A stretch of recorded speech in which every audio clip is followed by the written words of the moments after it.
kanilang bahay pa itinato ng magkabiyak na Jose at Maria.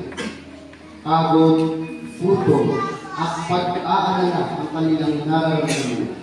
Dahil habang lumalalim ang gabi, lalong nararamdaman ni Maria na anumang oras ay lalabas na ang sanggol na nasa kanilang sinapupunan.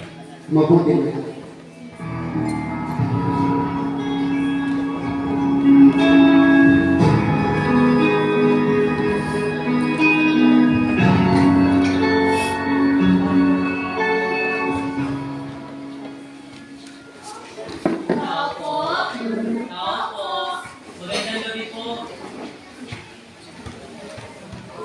Maging Panginoon, gabing-gabi na ay nasa labas ko kayo ng iyong tahanan sa kalagayan ng iyong kasama.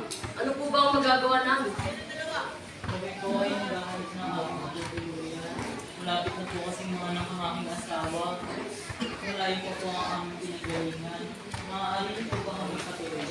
O manhin, Ginoo, nabagman kami sa kalagayan ninyo mag-asawa. Subalit maliit lamang ang aming tahanan at wala ng lugar para sa aming bisita. Ama, bakit hindi natin sila patuloyin sa ating kamay? Kung papayag kayo, pwede kayong magpalipas ng gabi sa aming kamay. Subalit, pagpasensya niyo natin mga hayop sa lugar na iyon.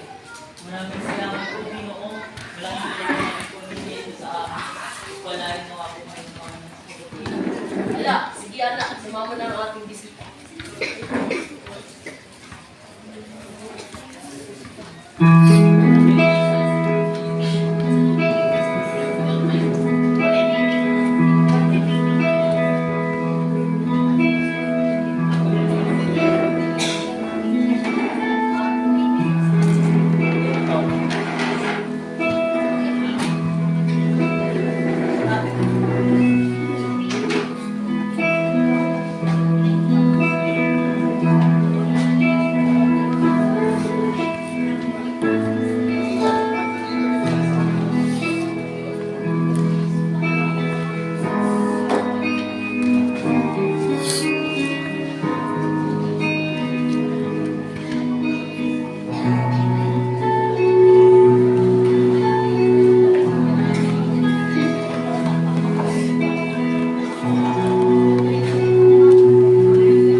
Jose!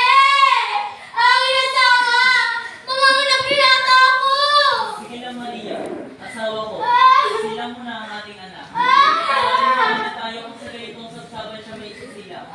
Panginoon namin Diyos, subayan niyo po ang aming ina. Jose! Hindi ko na kaya!